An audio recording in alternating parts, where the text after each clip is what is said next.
Yes, karibu tena ndani ya EY Movie. Ukiwa na storyteller wako hapa Chandi Dola. Ukipenda unaweza niita Chandi Kapol, mzee wa Ghost Hard Vocal. Okay, here we go. Ni ndani ya kamgawa fulani hivi kilichopo pembezoni ya ufuko wa bahari. Kuna binti mrembo huyu hapa, anaingia kwa mbwembwe kabisa. Sasa kulikuwa na jamaa pembeni anamkata jicho la kuvizia vizia. Mrembo kavutiwa naye kidogo. Binti kushtuka hivi, huyu jamaa mbona kama ananitazama? Mwamba naye akazuga pale, kajifanya anamuita waiter na kuagiza kahawa ya cappuccino na bites fulani hivi. Huku napo binti akawa anamwangalia huku anacheka. Jamaa akaona yes, mtoto kanielewa nini. Mara ghafla punde si punde hali ya hewa ilianza kubadilika pale. Upepo mkali ulivuma kutoka baharini ukaharibu mazingira pale yote. Msela akazama chini ya meza kujificha. Binti naye akaja hapo hapo. Cha ajabu mwanaume sasa ndo muoga. Binti akamwambia njoo tuondoke, hapa sio salama. Ilikuwa ni design fulani vya kimbunga. Kila mtu mbio. Vipi, mbona tumesimama hapa tena? Usijali, hapa kuna nguzo, tuko salama. We ni mgeni hapa mjini eh? Ya ndio, umejuaje? Muonekano wako tu unaonekana. Basi wakajikuta wanapiga stori za kujuana pale. Mchizi bana anaitwa Aryan, ametoka zake kijijini kuja mjini kuendeleza taaluma yake ya linguistic, yani ni masuala ya elimu ya lugha mbalimbali. Mrembo naye anaitwa Mouna, ni mtaalamu wa mambo ya hali ya hewa katika masuala ya ujenzi. Basi kuanzia siku hiyo hapo ndipo ukawa mwanzo wa urafiki wao, na uzuri akili zao zinaendana, wakajikuta wanakuwa wapenzi na mwishowe ndoa kabisa, mke na mume wanaishi sehemu moja. Okay, baada ya miaka miwili sasa kuna jamaa anakuja kuleta gazeti nje ya nyumba asubuhi. Hey, wewe ni mfanyakazi mpya au? Mmiliki wako hajakwambia utaratibu wa nyumba hii? Inapaswa gazeti unipatie mkononi mwenyewe. Ngoja kwanza, unajua kusoma na kuandika wewe? Hapana bosi, sijui. Haya, njoo ndani kunikufundisha kusoma ili gazeti ujue taarifa za ndani zinahusu nini. Shika na kahawa hii, tulia hapo. Yaani jamaa kaacha kazi zake akawa anamsomea gazeti dogo. Dogo anashangaa, huyu jamaa vipi? Mbona kama simuelewi? Mkewe Mauna naye akaamka, akamwangalia mmeo anachokifanya, akapuuzia. Msela yuko busy anaongea tu muda wote, anamsomea gazeti dogo, hajue linahusu nini. Sasa ni hivi, huyu mchizi bana ni mtu anayependa kuongea sana. Yaani anyamazagi, sio kwa mkewe tu, bali ni kwa kila mtu. Changamoto ya pili ni mtu anayekea sana, yaani kujali sana kupitiliza. Inafika stage na kela sasa. Alafu sasa ni jobless, yaani mwanaume ambaye yuko nyumbani tu hana kazi yoyote. Kwa hiyo kazi zote za nyumbani, kupika, kufua, kuosha vyombo na kusafisha nyumba, vyote anafanya yeye. Na yeye ndo kalizika, hataki mfanya kazi. Yeye mwenyewe ndo anataka amfanyie kila kitu mkewe, anampenda sana yani. Yaani mkewe anamfanya kama mtoto mdogo, kila kitu anamjali. Hata akiwa njiani mkewe kuelekea kazini, bado anampigia kuhakikisha amefunga mkanda, side mirror kaweka vizuri, amefika wapi, asiendeshe gari kwa spidi ya juu. Hii hali sasa binti ilikuwa na mkela. Msela anamtwangia mpaka video call kabisa muone. Kiufupi kujali kulizidi sana mpaka mkewe akaona sasa huu ni usumbufu. Samahani jamani, nimechelewa kidogo. Okay, nadhani wote sasa tumetimia. Kwanza ningependa niwapongeze kwa project yetu ya kwanza imefanikiwa vizuri. Lakini tumepata project mpya nyingine nje ya mji. Inatakiwa mtu mmoja aende kuifanyia kazi. Itachukua muda wa mwaka mzima. Nani yupo tayari kwenda? Mimi hapa bosi. Watu wawili wanagombania nafasi moja. Bosi, tafadhali naomba unipe mimi hii nafasi. Unajua mwenyewe utendaji wangu wa kazi. Nahitaji hii project tafadhali. Bosi, mimi na mke wangu tuna mgogoro kati yetu. Hakuna asiyejua hapa ofisini na nishasaini talaka kati yangu mimi na yeye. Kwa hiyo nahitaji hii nafasi ili nifanye kazi. Niwe busy na kazi, nisahau yote yaliyotokea. Tafadhali bosi, siwezi kukaa nyumbani, nipatie hii niondoke. Bosi, lakini mimi nina sababu kubwa zaidi yake. Okay. Na wapa siku 3 mkajifikirie, muongee vizuri. Ni nani amwachie mwenzie. Baadaye binti karudi nyumbani, anashangaa mume anaongea peke yake. We Aryan, hey, umerudi? Mbona hujajibu SMS zangu? Ulikuwa unaongea na nani kwanza? Okay, tuachane na hilo. Kuna project mpya imetokea kazini, nimeanza kuichukua. Ila bado sijaipata moja kwa moja. Nikiipata nitakujulisha. Hey Lam, please naomba uniachie hii nafasi. Yaani mwenzako hujui tunaishi kwenye ndoa kama jela vile. Sina uhuru. Kwani shida ni nini? Mimi naweza nikakusaidia kutatua shida yako. Zeni hii nafasi uniachie mimi. Kweli? Usijali, kesho tutaweka mambo sawa. Wewe mwenyewe utaona. Sasa binti akawasimulia marafiki zake changamoto anazopitia nyumbani. Lengo lake wamsaidia achike, kashamchoka mumewe. Sababu ya kwanza ni muongeaji mno. Yaani muda wote anaongea kama redio tu. Usiku mchana hakuna jirani asomjua. Lakini si mumeo umeolewa naye. Kwani ukuliona hilo kabla? Mapenzi ni upofu. Kabla ya ndoa nilijua ni swaga tu na ucheshi. Ila sasa imezidi mpaka inakela. Yaani kama asali tu, kila nyingi na kifo kwenye koo. Sasa muda wote anaongea tu. Anaongea nini hasa? Yaani yeye anaongea tu chochote kile. Hata muone kuku kapita mbele yake, ataanza kuelezea jinsi anavyotembea. మనం ఎందుకు మాట్లాడుతున్నాం, ఎందుకు ఆలోచిస్తున్నాం, ఇద్దరి మధ్య జరిగే కాన్వర్సేషన్ ఎందుకు? నా ప్రశ్నకు నువ్వు vipi? Au alishai kuugua uchizi zamani hivi? Sababu ya pili sasa, anapenda kupika mno. Yaani mchizi kila aina mpya chakula anapika, anamlisha mkewe. Sasa mwanamke kuna muda anaboeka, hapendi vyakula vingine vibaya, ila msela haachi. Sababu ya tatu, inatosha. Hizo mbili tutafanyia kazi. Sasa wewe unataka uachike na mumeo? Haina shida. Kitu kimoja kinachovunja ndoa nyingi ni wivu wa usaliti. Sasa inabidi tumfanye mumeo awe na wivu, wewe utumie silaha hiyo kugombana kuachana naye, mwisho iwe sababu ya kuachana na mwisho utapata uhuru wako. Okay, siku hiyo binti kavizia bana, jamaa yuko sebuleni anacheki movie. Mchezo ukaanza sasa. Lamu akampigia, binti akapokea kwa malingo mbele yake, akaanza ongea maneno ya utata pale. Ndio nimetoka kuoga hapa. Nishavaa. Jamaa akastopisha movie. Haya, nimegandisha, endelea kuongea na simu. Ukimaliza niambie. We vipi? We endelea kuangalia movie yako. Binti akatoka kuendelea kuongea pembeni. Mchizi akamwangalia, akaona subiri, akamfuata akampokonya simu.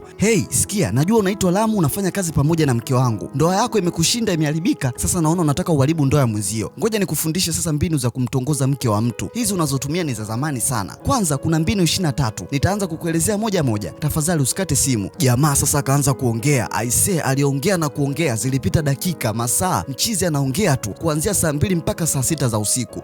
Basi nisamee Mr. Alien, inatosha. Nimeelewa, sitompigia mkeo tena. Wala mimi sijakukataza kuongea na mke wangu. Ni mfanyakazi mwenzio huyo. Ila sijamaliza bado kuongea. Ndo kwanza tupo sheria ya 17 kati ya 23. Jamaa akakata simu. Binti alikuwa juzi tayari kashalala. Kesho yake mapema sana Lamu akaingia zake kazini. Akamfuata Mauna watoke waongee. Mwenyewe akakiri wazi kuwa yule mmeni kiboko. Amemwachia nafasi tu aende yeye huko nje ya mji. Maana kweli ana changamoto. Binti baadaye sasa ikabidi amwambie mmewe kuwa amekabidhiwa rasmi project hiyo na itachukua mwaka mmoja mpaka kukamilika. So itabidi akae huko mwaka mzima. Yaani binti kiufupi kashamchoka mmewe. Ni muongeaji na msumbufu mno, anajali kupitiliza. Kwa hiyo kaamua kuchukua project hii kazini, kidogo anaweza kupata uhuru wake. Maana kashajaribu kutafuta sababu nyingi za kuachana naye, amekosa. Mchizi yeye haelewi chochote kile, akakubali tukishingo upande. Okay, binti sasa kashapata uhuru.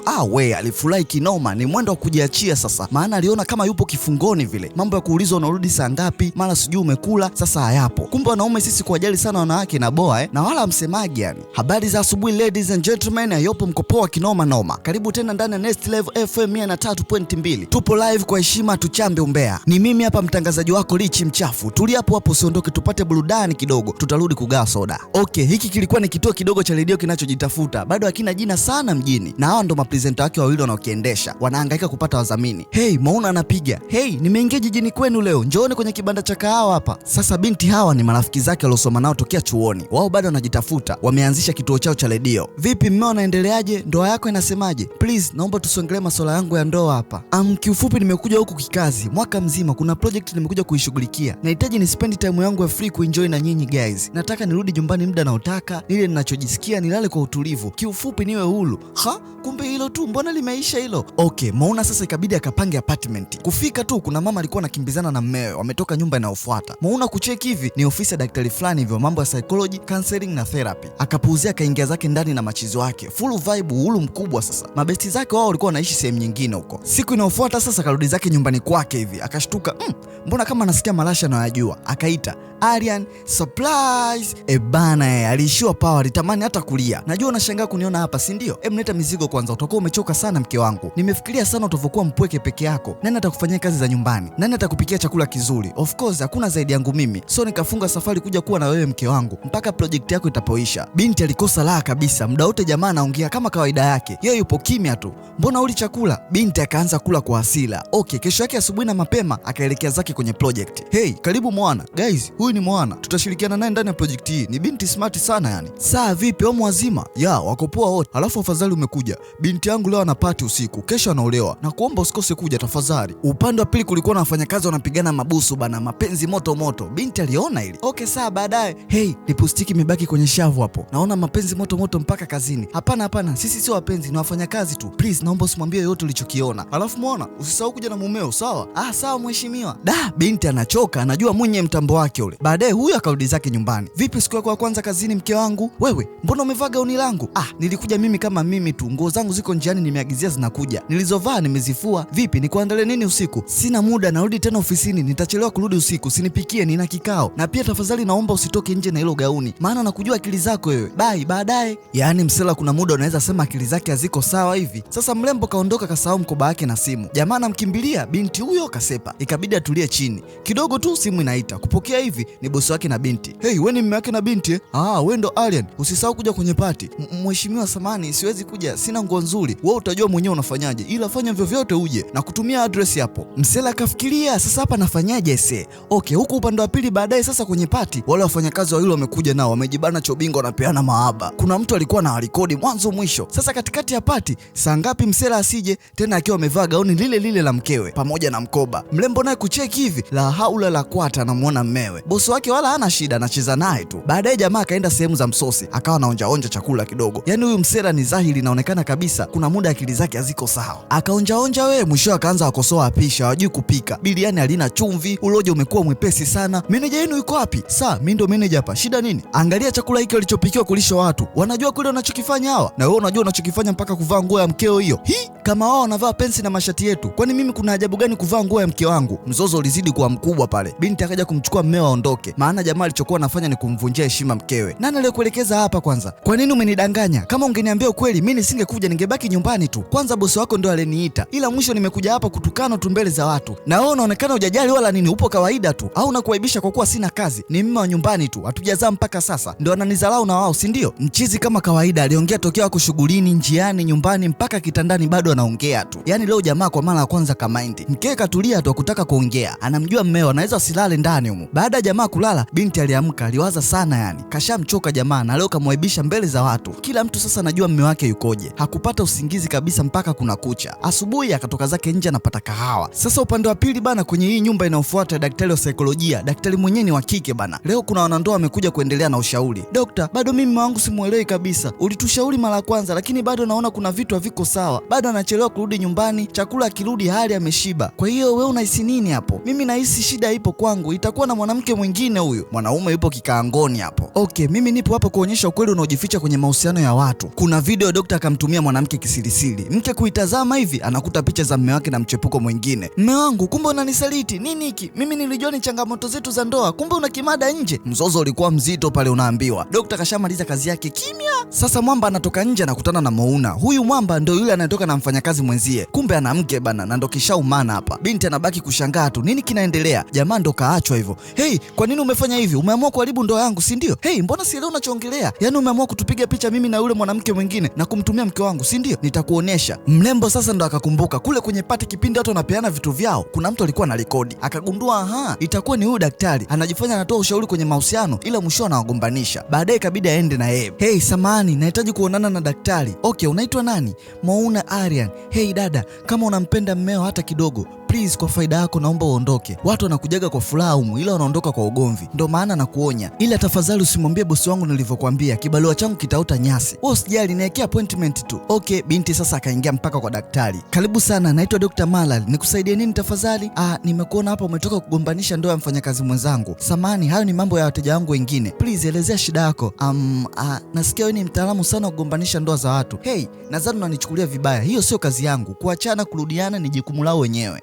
Ukweli ni kwamba dokta, mimi sitaki ushauri wa ndoa wala nini. Mimi nahitaji kuachana na mume wangu. Nimekuona wewe ni mtaalamu sana. Ikiwezekana jitongozeshe kwake akupende, zeni nije kuwafumania tuachane. Usijali kuhusu malipo. Wewe sema kiasi chochote mimi nitakupatia. Wewe mwanamke umechanganyikiwa? Dokta tafadhali nisaidie. Ikabidi amshawishi dokta aongee vizuri. Dokta, mume wangu hana kosa lolote lile. Ni mtu mwema tu. Hajawahi nidanganya, hajawahi ni chiti. Nachohitaji mimi umfanya ni chiti niachane naye. Aidha na wewe au na mtu mwingine. Okay, mume wako anafanya kazi gani? Ni mtu wa nyumbani tu, hana kazi yoyote. Yeye na nyumba na yeye. Kitu cha kwanza inabidi asikae ndani. Inahitajika apate kazi ili niwe na uwanja mpana wa kujua naanzia vipi kumuingilia. Vitu gani anapenda na vitu gani hapendi. Hebu niambie vitu gani anapenda sana?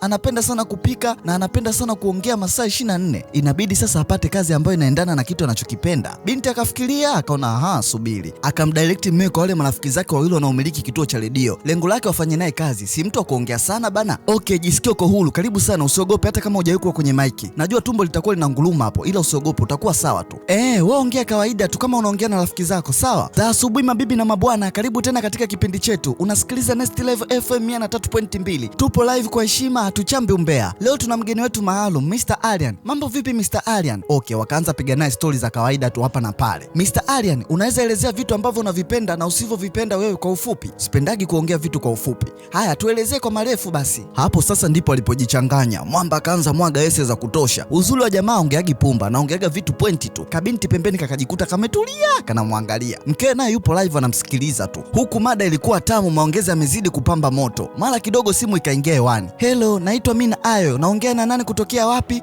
Unaongea na Mwajuma wa Mbagala. Mgeni wenu leo nimempenda sana. Mwambieni angekopo karibu ningempiga hata busu. Yaani leo kipindi chenu kimekuwa kitamu kuliko siku zote. Binti kachukia kazima redio yenyewe. Baadaye shoga yake akampigia, vipi, umesikiliza show? Ndio nimesikiliza, si nilikwambia naongea sana huyo. Umeona sasa kilichotokea? Shida sio kuongea sana, shida vitu alivyokuwa anaongea vimewavutia watu, amevuta mashabiki wapya wengi leo, na pia akaomba mshahara $500 kwa mwezi. Sisi pesa yote tunatolea wapi? Na ndio kwanza kituo chetu ni kichanga hiki.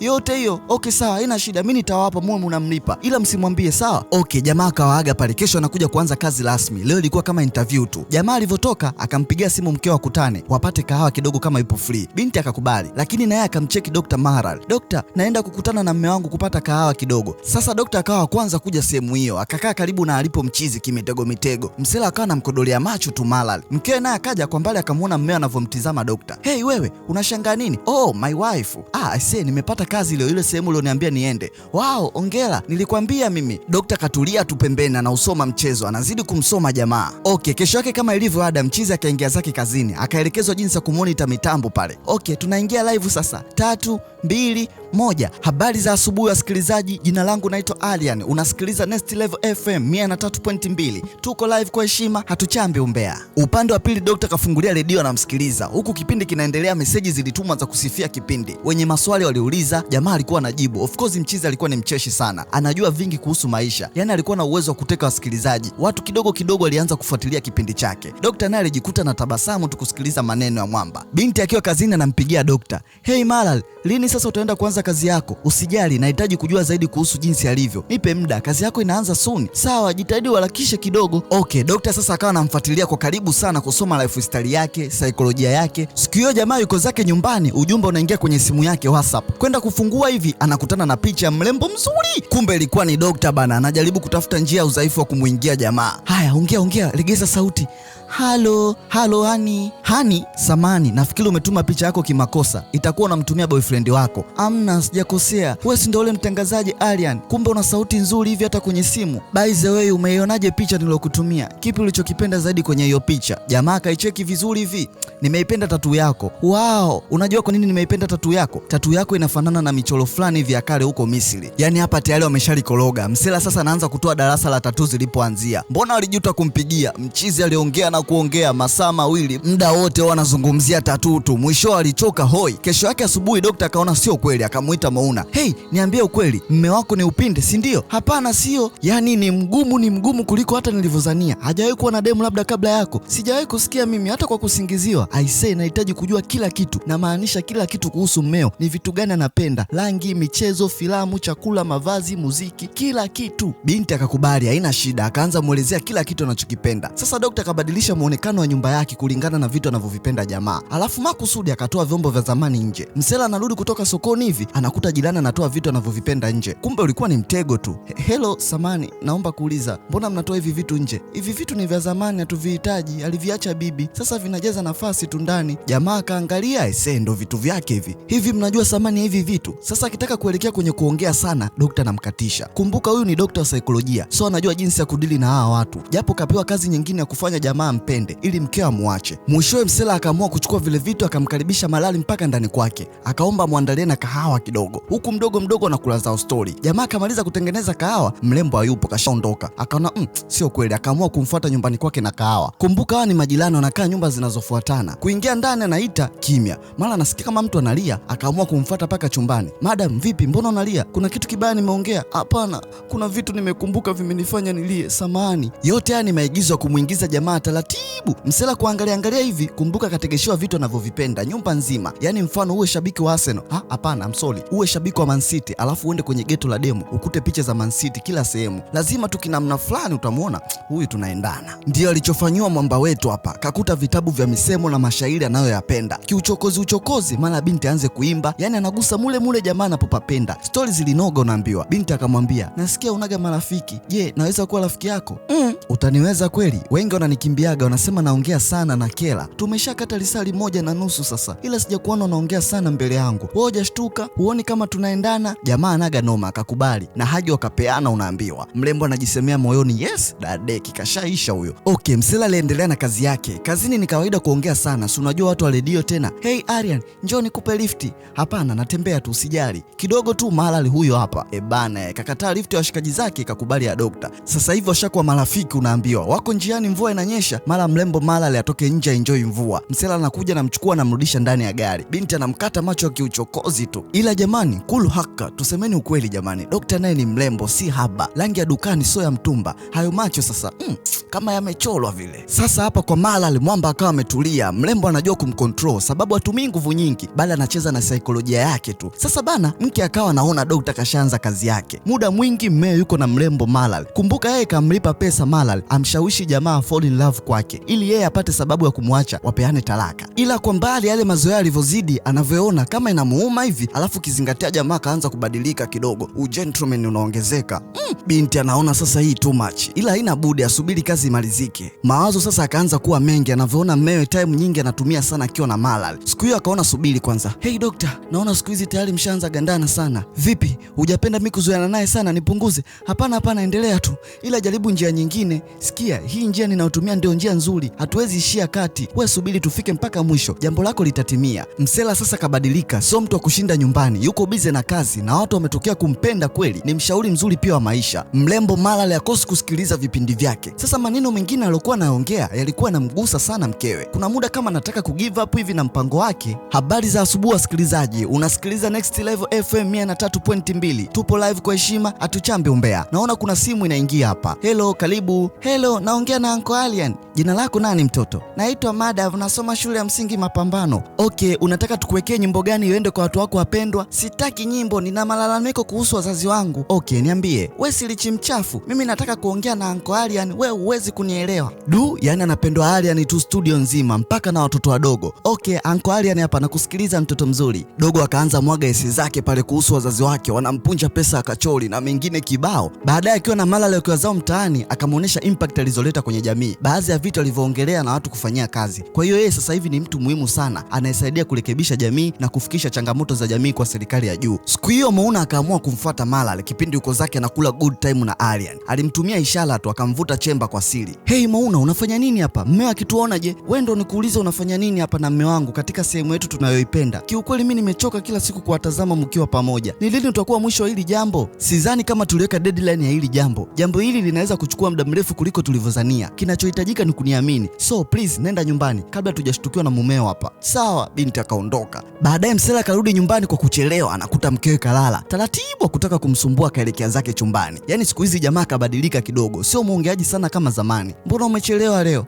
Nilikuwa na mkutano kidogo. Mrembo akaanza jibebisha pale kwa mmewe. Mara msifie. Kiufupi kamisi anataka ile michezo ya kupinduana juu chini. Katikati ya maandalizi, mara ghafla hodi nasikika. Msela kwenda kufungua hivi ni masela zake wa kazini. Wamekuja kwa furaha kinoma. Nyie, nini tena? Umechaguliwa kuwa producer wa prime time show ya Next Level FM katika main campus. Yaani jamaa kapata dili nono ya redio kubwa. Kumbuka hii redio yao ilikuwa ni redio ya mkoa tu. Sasa kapata dili katika redio kubwa ambapo atasikika nchi nzima na kimataifa kwa ujumla. Basi wakafurahi pale na kulishana keki ya hongera. Hongera na Mouna, umepata uhuru wako sasa uliokuwa na uhitaji. Mumeo anaondoka mbali. Oho, akakabinti machepele sikamelopoka bana. Jamani, kwa elini tuache tu usiku mwema. Binti kasharibu tayari. Kumbuka Msela alikuwa hajui chochote kinachoendelea. Kwa hiyo ukupenda hata mimi kuja huko Hapana, yule kalopoka tu jamaanisha. Mimi nataka ubaki. Yaani ulikuwa unajua sina kazi, sina marafiki, wewe ndo maisha yangu. Na bado kumbe ulitaka ukae mbali na mimi. Mimi nikajua hata hii ofa naweza nikaikataa nibaki na wewe hapa. Nimekwambia sivyo ndivyo unavyonifikiria. Kama vipi unaweza ukaenda tu? Aha, kumbe kuwepo kwangu na kutokuwepo hakuna faida kwako, si ndio? Nimegundua sasa mara nyingi unanikwepa ili ubaki peke yako. Inaonekana nakubana sana si ndio Sawa, enjoy ulo wako. Naondoka. Unaweza kuja kama ukitaka kuniona. Unaweza nipigia kama ukijisikia. Ila mimi sitokusumbua wala hutoona simu yangu. Msela akaondoka usiku huo kwa hasira kwenda kupiga kazi. Kesho yake asubuhi na mapema. Hey dokta, naona sasa mpango wangu unaelekea kukamilika. Asante sana. Bado mchezo haujaisha. Atarudi tu huyo. Hapana, mimi sitompigia. Nadhani hapo ndo tutakuwa mwanzo wa ndoa yetu kwenda kuvunjika. Malale akatabasamu tu. Kisha huyo akaondoka. Okay, mchizi sasa alipata dili nono ya redio kubwa mji mwingine. Alikaribishwa vizuri tu akapewa ofisi yake ya kuongoza kipindi chake mwenyewe. Mwamba akaendelea kupiga kazi kutoa burudani. Mchizi mashabiki alikuwa nao wengi tu. Anajulikana sasa hivi si haba. Upande wa pili huku mke wake ni stress tu. Yaani yuko dilema, haelewi hata nini anafanya. Anaona kama mkuki unamrudia mwenyewe mwenyewe vile. Msela naye anaishi maisha yake mapya huku amenuniana, unaambiwa hakuna kuchekiana, kila mtu kakunja anamsubiri mwenzie amcheki. Muuni alizidi kupanda dao, siku hizi mpaka live Kideoni anaonekana anahudhuria event mbalimbali, mambo akina miladi hayo. Siku hiyo bosi mkuu wa Mauna akamtwangia simu binti bana. Haro boss, hero Mauna, aisemu wako Aryan naona siku hizi anawaka kinoma, amekuwa mtu maarufu sana, kila mtu anamzungumzia. Tuachane na hilo. Mauna vipi kuhusu project yetu, inaendeleaje huko? Bosi, sijisikii vizuri kipindi hiki, nitakucheki baada ya siku 2. Haina shida Mauna, take care, sawa. Jioni binti anatoka zake chumbani hivi, akasikia marashi ya mmewe. Aryan surprise! We akafurahi kinoma, anataka kumkumbatia hivi. Hapana, nimekuja leo kwa sababu maalum, nataka nikuoneshe nimepata girlfriend mpya, twende umuone. Surprise! Huyu ndio girlfriend wangu mpya, nimemnunua leo. Jamaa kumbe alinunua gari bana. Hongera mme wangu. Asante. Haya shuka, nina haraka kidogo, nilikuja leo nikuoneshe tu, uwe wa kwanza kuona gari yangu mpya na nikuone tu kama unaendelea vizuri. Subiri basi ule hata dina. Asante, kula peke yako, nimeshiba, sihitaji kukusumbua, enjoy uhuru wako, bye. Jamaa na makusudi huyu. Kipindi anaondoka hivi, ghafla nakutana na Malal. Ikabidi mlembo ashuke wasalimiane pale. Vipi, hatuwezi kutoka leo na gari yako mpya? Kwa nini wewe? Hapana, panda tutoke dina.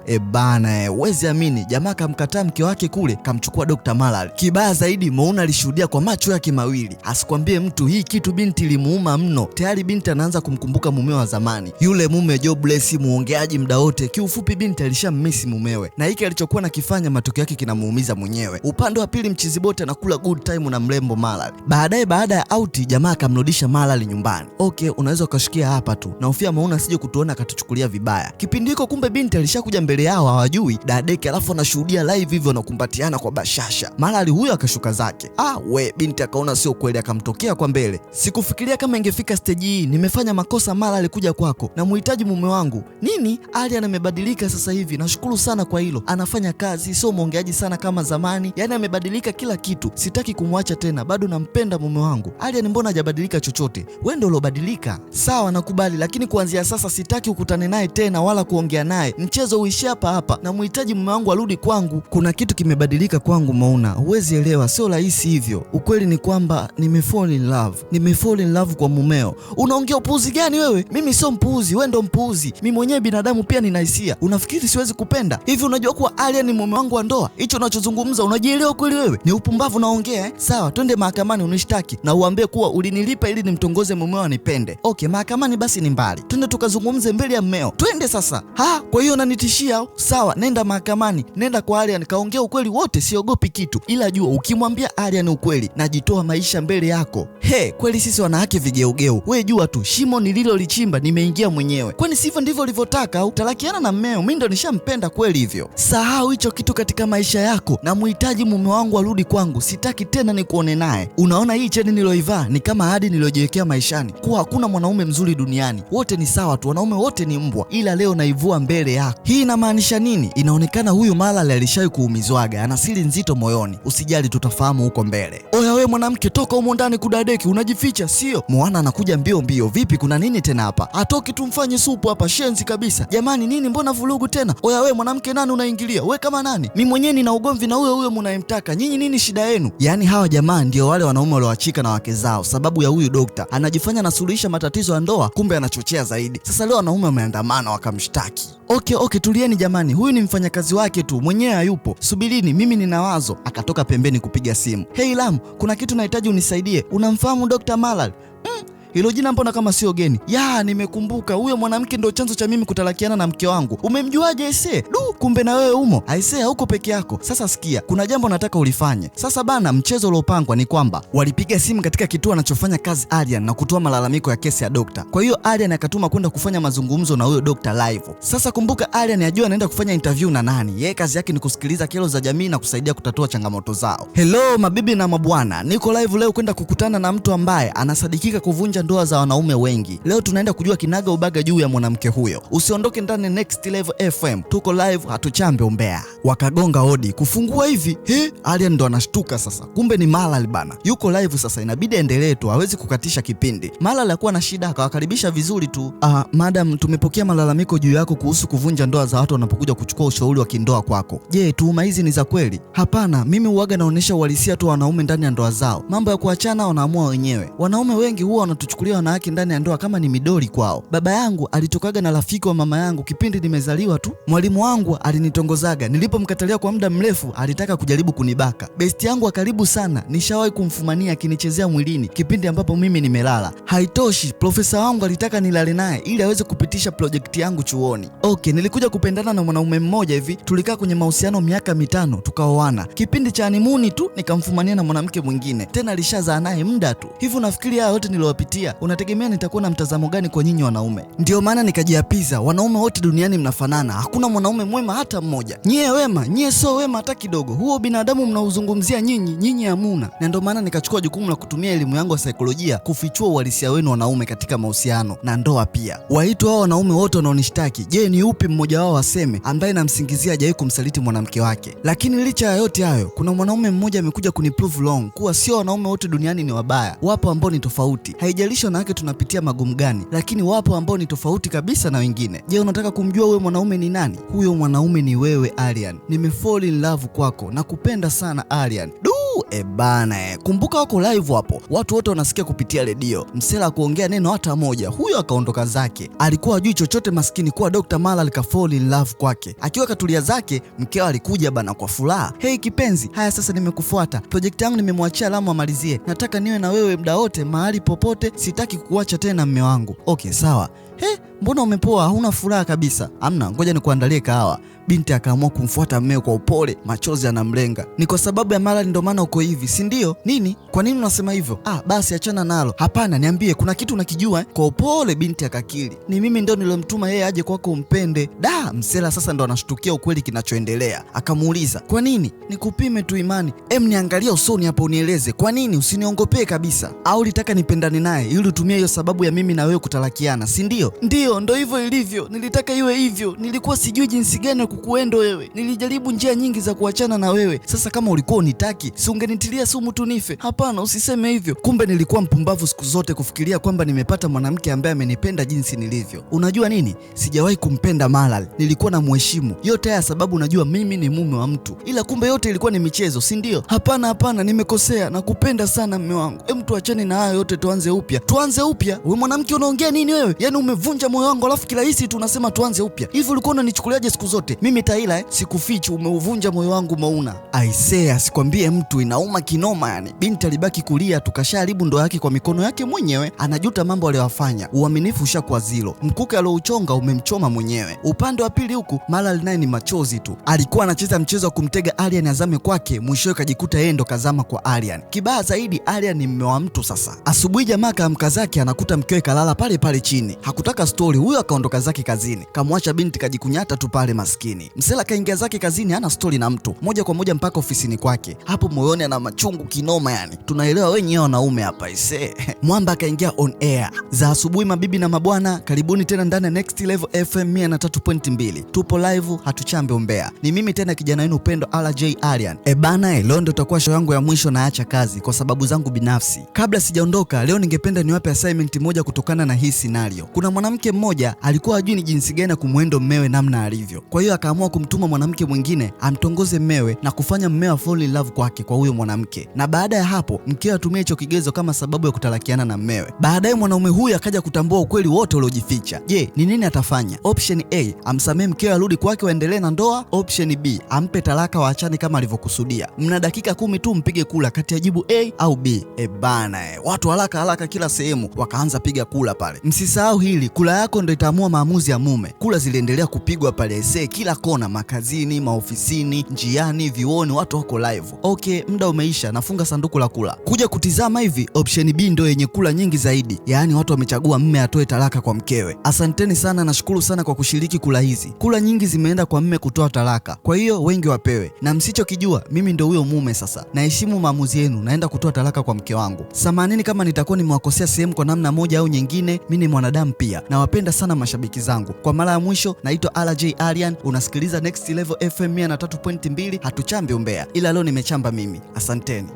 Msela kachukua maamuzi ya kiume, japo inauma isea, sikwambie mtu. Wafanyakazi wenzao wanabaki kushangaa tu, wanajaribu kumbembeleza. Jamaa sikio la kufa alisikii dawa, kashaamua kuacha kazi. Muuni moja kwa moja akatoka kwenda kukutana na mrembo Malal bana. Ni kweli ulikuwa ni mchezo, lakini nina uhakika kuna vitu ulivyokuwa unafanya ulikuwa unidanganyi, si ndio? Ulikuwa uniktii kabisa, bali ilikuwa ni vitu halisi kwangu. Ni kweli nia ilikuwa ni tofauti, lakini sijawahi kukutana na mwanaume tofauti kama wewe. Nilijisahau kama ni kazi, mwishoni nikajikuta na kupenda kweli. Sitaki tuwe marafiki, na kupenda sana Aryan. Kuishi na wewe ni sawasawa tu na kuishi peke yangu, sababu najiona mimi ndani yako wewe. Unajua watu wengi wanatafuta wapenzi wanaofanana nao, lakini kwa upande wangu ni tofauti. Mimi natafuta mpenzi ninayetofautiana naye. Utofauti wangu kati ya mimi na Mouna ndio uliojenga penzi kati yetu, ila yeye hakuwahi kulielewa hilo, na sikuzania kama atawahi kuchukua maamuzi ya kipumbavu kama haya. Kwa hiyo nimeamua siwezi kuendelea na mahusiano naye. Tayari nishamtumia barua za talaka asaini. Simuhitaji Mouna na wala simuhitaji mtu mwingine yoyote kukava nafasi yake. Naomba unisamehe sana Malal, siwezi kuwa na wewe. Kidume huyo anaondoka.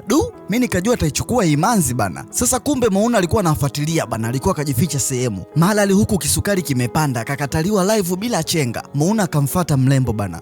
Sijaja hapa kwa ajili ya ugomvi, nimekuja kuomba msamaha, nisamehe sana. Sikujua maamuzi yangu kama yatakuja umiza hisia za mtu mwingine. Sikuelewa nini nafanya kwa wakati ule, naomba unisamehe sana. Wala haina sababu ya kujilaumu sana Mouna. Kuna muda wanawake tunafanya vitu kwa hisia ya muda mfupi tu, bila kuwaza matokeo yake mbeleni. Ila unajua nini, una nafasi kubwa sana ya kujenga tena kile kilichobomoka. Bado una nafasi, nenda kapambanie penzi lako. Haya bana, miezi 6 ikakatika, ni nje ya mahakama moja hivi. Binti Mouna huyu hapa katulia. Mchizi wetu Ale naye anatia timu. Wadada wanaomba picha tu pale. Kabinti kanakodoa macho tu. Msela hakuwa na story, akaenda zake kukaa upande wa pili. Leo amekuja hapa kukamilisha swala la talaka mahakamani. Binti akatoa simu yake kwa kujiogopa, akamtumia SMS Mwamba. Hey, tunaweza kuongea kidogo pembeni? Mchizi ana pressure, akaona okay, haina noma, akanyanyuka. Binti naye akamfuata mbio. Vipi, unaendeleaje? Na machozi anamtoka, anaambiwa anatia huruma maskini. Samahani, najua uliniambia nisikutafute wala kuongea na wewe, ila nahitaji kukuuliza kitu. Unataka kuniuliza nini tena? Kipi umebakiza kujadiliana na mimi? Sidhani kama kuna lolote jipya. Kwanza nina njaa, ngoja nikale.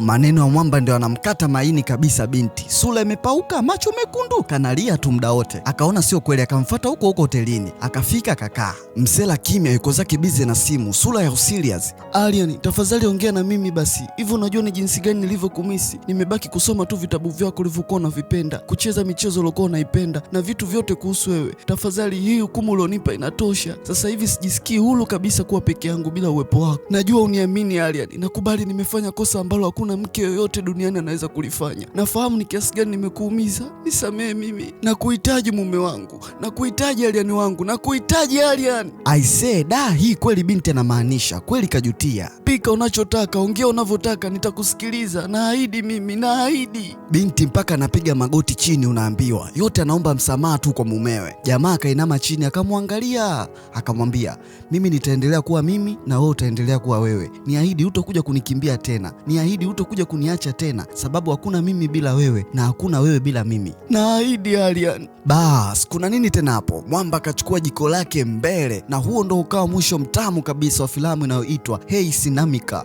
Bana, na mimi naomba niache assignment mnijibu kwenye comment section hapo. Swali lile la Mwamba. Je, wewe kutokana na ile situation angemsamehe kama alivyomsamehe hapa au angempa talaka tu? Jibu ni A au B. Kwa upande wako wewe unaonaje hapo? Naam, bila kusahau ulikuwa na mimi hapa msimuliaji wako Chandi Dola Ghost Hard Vocal. Ukipenda unaweza niita Chandi Kapoor, ninayekuletea story tamu kabisa kwa lugha rahisi na nyepesi ya Kiswahili. Shout out kwa my brother Nonya Playzo, Yasin Bey, Mo Banka, bila kusahau Drip Dancer Hussein Pato. Yes, usiondoke bila kulike, share kwa marafiki, weka comment yako hapo chini. Pia usisahau kusubscribe kisha bonyeza alama ya kengele hapo pembeni kujiunga ndani ya chama la EY Movie na uwe wa kwanza kupata recap zetu. Mpaka wakati mwingine tena, bye bye.